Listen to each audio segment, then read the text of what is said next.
നിയമം കർശനമാണെന്ന് പറഞ്ഞിട്ട് ഈ ബൈക്ക് അഭ്യാസം തുടരുന്നത് വലിയ രീതിയിൽ എപ്പോഴും ഒരു കുറവുമില്ല.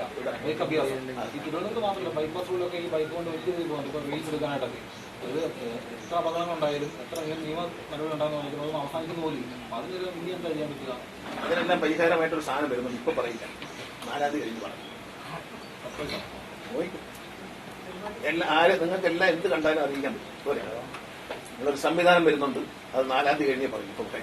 ഇതിപ്പോ നമ്മൾ സമരവുമായി ബന്ധപ്പെട്ടൊരു ചർച്ചയായിട്ട് ഞാൻ പറഞ്ഞില്ല, അല്ലെങ്കിൽ പറയത്തില്ല. അത് ഞാൻ 4-ാം തീയതി കഴിഞ്ഞതിന് ശേഷം ഒരു സംഭവം, ഞെട്ടിക്കുന്ന ഒരു സംഭവമായിട്ട് വരും.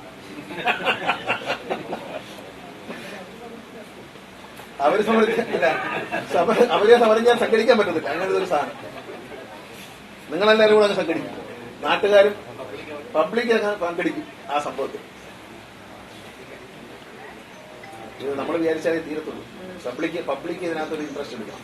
കാരണം ഈ അപകടം അദ്ദേഹം പറഞ്ഞ കറക്റ്റാണ്. കാരണം ബൈപ്പാസിന് മാത്രമല്ല, കഴിഞ്ഞ ദിവസം ചാനലിൽ ഡിജോ കാപ്പൻ പറയുന്നതായിട്ട് പാലായിൽ അദ്ദേഹത്തിന്റെ വീടിന്റെ അടുത്ത് നല്ല റോഡുണ്ട്, പാലാ തൊടുപുഴ റോഡ്, അതില് അഭ്യാസം. അതൊക്കെ വളരെ ശ്രദ്ധേയമായ കാര്യങ്ങൾ. അങ്ങനെയുള്ള ആളുകൾ പല സ്ഥലത്ത്, ഇവിടെ മാത്രമല്ല, ഈ ബൈപ്പാസ് മാത്രമല്ല, പല സ്ഥലത്ത് കേരളത്തിലെ പല റോഡുകളും വളരെ മനോഹരമായിരിക്കും. മലയോര ഹൈവേയിലൊക്കെ വണ്ടിയും കുറവാണ്, പക്ഷെ നല്ല സ്ട്രെച്ച് കിട്ടും ഓടിക്കാനായിട്ട്. അപ്പൊ അവിടെ ഇങ്ങനെയുള്ള സർക്കസുകളൊക്കെ നടക്കുന്നുണ്ട്. അവനവൻ സൂക്ഷിക്കുക. പിന്നെ ഒരു കാര്യമുള്ളൂ, ഈ അമ്മമാരോടും അച്ഛന്മാരോടും പറഞ്ഞു, ഞാൻ പലപ്പോഴും എന്റെ കണ്ണി കാണാറുണ്ട്, ഈ കുഞ്ഞുങ്ങളെ കൊണ്ട് വണ്ടി ഓടിക്കും. ജയിലിൽ പോകുന്ന കുറ്റകൃത്യമാണ്. കുഞ്ഞുങ്ങളെ കൊണ്ട് കഴിഞ്ഞ ദിവസം ഒരെണ്ണം പിടിച്ചു. ഞാൻ പലപ്പോഴും കാണാറില്ല, നമ്മളിപ്പം പ്രായമൊക്കെ ആയിരിക്കും, പഴയ പോലെ അല്ലല്ലോ, ഇറങ്ങി പിടിക്കുന്നത് ശരിയല്ല എന്നുള്ളത്. കൊച്ചു മക്കളെ കൊണ്ട്, 10-12 വയസ്സുള്ള മക്കളെ കൊണ്ട് സ്കൂട്ടി ഓടിച്ചിട്ട് അമ്മ പുറകിലിരിക്കും. വളരെ ഡേഞ്ചറാണ്. അമ്മയുടെ പേരിലും കേസ് വരും, വണ്ടിയുടെ രജിസ്ട്രേഷൻ പോകും. അവധിക്കാലമാണ്. ഞാൻ വളരെ സ്നേഹത്തോടെ പറയുകയാണ്, അതിന് ശുപാർശയ്ക്ക് വരാൻ പറ്റത്തില്ല. പിടിക്കും, മോട്ടോർ വെഹിക്കിൾ ഇൻസ്പെക്ടർമാർ പിടിക്കും, അവർ നടപടിയെടുക്കും. അമ്മയുടെ പേരിലും കേസ് വരും, അച്ഛനായാലും അമ്മയായാലും കേസ് വരും, വണ്ടിയുടെ രജിസ്ട്രേഷൻ പോകും. ഈ കുട്ടിക്ക് പെട്ടെന്നൊന്ന് ലൈസൻസ് കിട്ടും. വെറുതെ അങ്ങനെ ചെയ്യിക്കരുത്. അപകടം. നമ്മുടെ മക്കളാണ്. അവരെ ഓരോ ഇപ്പൊ നിങ്ങളോടൊപ്പം ഇരുന്ന് പോകുമ്പോൾ, ഷോപ്പിങ്ങിന് പോകുമ്പോൾ, ഞാൻ അമ്മ ഷോപ്പിങ്ങിന് പോകുമ്പോൾ കുഞ്ഞിനെ കൊണ്ട് വണ്ടി ഓടിക്കും. അപ്പൊ അമ്മ ഒരു കാര്യം മനസ്സിലാക്കണം, അമ്മ ഇല്ലാത്ത കുഞ്ഞ് വണ്ടി എടുത്ത് പോകും.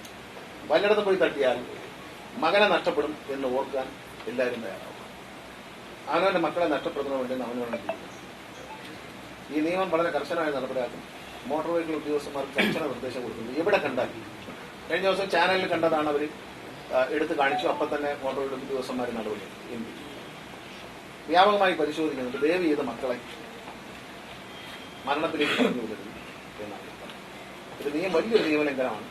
പല കുട്ടി അവധിക്കാലത്ത് ഞാൻ കണ്ടു, പല കുട്ടികളും ഓടിക്കും. അവർക്ക് എന്റെ മോനെ ലൈസൻസ് ഇല്ലാതെ സ്കൂട്ടർ ഓടിക്കാൻ കഴിവുണ്ടെന്ന് പറയുന്ന ഒരു അഭിമാനമല്ല, ഒരിക്കലും കൊടുക്കാൻ പാടില്ല. ഞാൻ ഒരമ്മ പുറകിൽ നിന്ന് പോകാൻ കണ്ട്, 2 പേർക്ക് ഹെൽമെറ്റും ഉണ്ടായിരുന്നു. മകൻ ഓടിക്കുകയാണ്, അമ്മ പുറകിൽ. അമ്മയ്ക്ക് മകനോട് സ്നേഹം ഉണ്ടെങ്കിൽ ഇത് ചെയ്യാൻ പാടില്ല. അതിലൊരു വിട്ടുവീഴ്ച ഉണ്ടാവില്ല. അങ്ങനെ ചെയ്യരുത്.